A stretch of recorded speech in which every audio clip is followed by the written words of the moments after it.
नमस्कार, मैं हूं हेमराज चौहान और मेरे YouTube चैनल हेमराज चौहान ऑफिशियल में आप सभी का स्वागत है। मेरा आप सबसे निवेदन है कि आप सब मेरे YouTube चैनल को जरूर सब्सक्राइब करें और इसके बारे में अपने दोस्तों को ज्यादा से ज्यादा बताएं।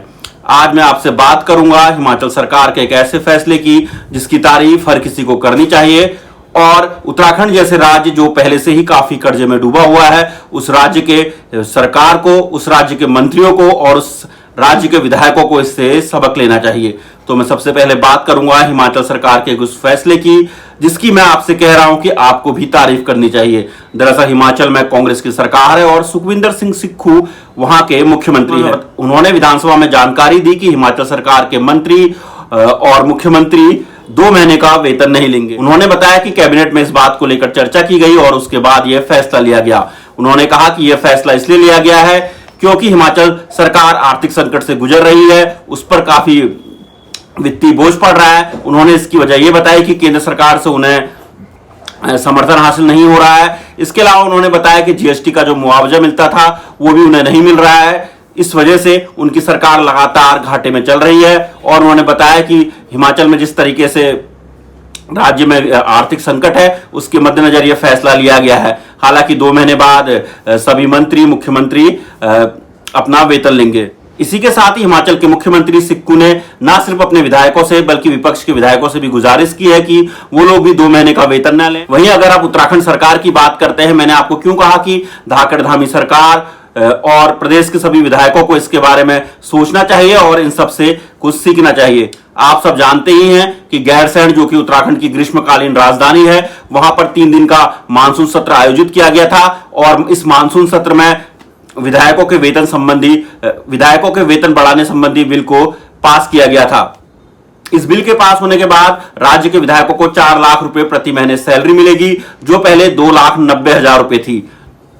जिस तरीके से आपने देखा कि राज्य में लगातार आपदाएं आ रही हैं और लगातार ये शिकायतें आती हैं कि आपदा में उस तरह से काम नहीं हो रहा है जैसा होना चाहिए, और चाहे वो सरकारी नौकरी हो या फिर और सुविधाएं, उसे लेके भी बार बार ये कहा जाता है कि सरकार के पास बजट नहीं है। उसके बावजूद जिस तरीके से विधायकों की सैलरी बढ़ाने का जो बिल उत्तराखंड विधानसभा में पारित हुआ, वो कहीं ना कहीं बताता है कि जो हमारे विधायक है वो अपनी मौज मस्ती में कोई कमी नहीं करना चाहते। वो नहीं चाहते कि उनके ठाट बाट में कोई कमी आए। इसी वजह से उन्होंने फैसला लिया जिसकी सोशल मीडिया पर काफी चर्चा भी हुई और सोशल मीडिया ने इसके विरोध में भी लिखा कि विधायकों को यह समझना चाहिए कि हमारा राज्य किस आर्थिक संकट से गुजर रहा है, यहाँ की प्राथमिकताएं क्या है।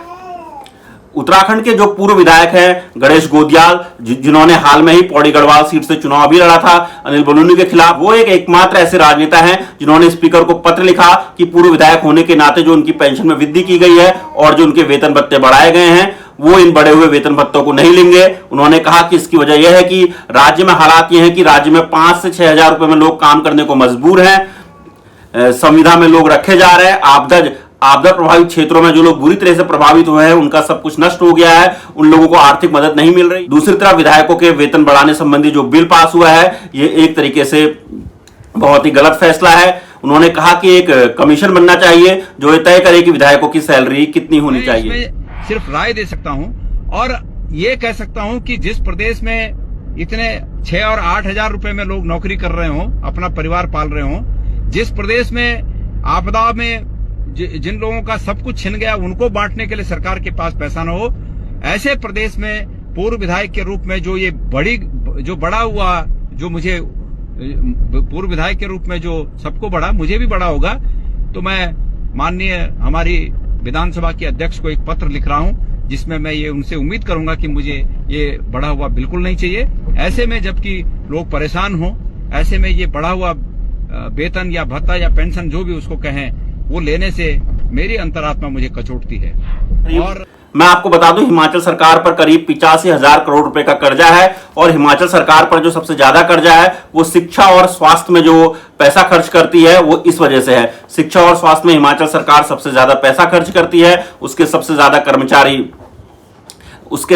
कर्मचारी भी इन्हीं 2 विभागों में हैं। उनके वेतन में सरकार अच्छा खासा पैसा खर्च करती है। इसके अलावा सरकार ने ओल्ड पेंशन स्कीम को हिमाचल प्रदेश में मंजूरी दी है। उस वजह से सरकार पर 2,000 करोड़ रुपए सालाना अतिरिक्त भार पड़ रहा है। इस वजह से हिमाचल प्रदेश का जो कर्जा है वो लगातार बढ़ रहा है। वहीं मैं आपको बता दूं कि बात करूं तो उत्तराखंड का कर्जा है वो करीब 70,000 करोड़ रुपए हो गया है। विधानसभा में जो कैग की रिपोर्ट रखी गई है उस कैग की रिपोर्ट में इस बात की जानकारी दी गई। तो आप समझ सकते हैं किस तरीके से हम ये कह सकते हैं कि उत्तराखंड का जो हर एक व्यक्ति है वो कहीं ना कहीं पूरे कर्जे में डूबा हुआ है। और जिस तरह से उत्तराखंड में हालात हैं, आप सबने देखा होगा कि उत्तराखंड में हजारों की संख्या में सरकारी पद खाली हैं, इसके बावजूद संविदा पर लोगों को रखा जा रहा है, उपनल के जरिए लोगों की भर्ती की जा रही है। कहीं ना कहीं सरकार ये फैसला कर्ज को घटाने के लिए ही कर रही है। इसके अलावा आपने देखा होगा कि जिस तरीके से शराब और खनन के जरिए सरकार लगातार राजस्व प्राप्त कर रही है। शराब और खनन को ही एकमात्र ऐसा विकल्प नहीं बना लेना चाहिए राजस्व का, इसके अलावा भी सरकार को राजस्व के और स्रोतों के बारे में सोचना चाहिए। तो साथियों, मेरा आप सबसे निवेदन है कि मेरे YouTube चैनल हेमराज चौहान ऑफिशियल को जरूर सब्सक्राइब करें।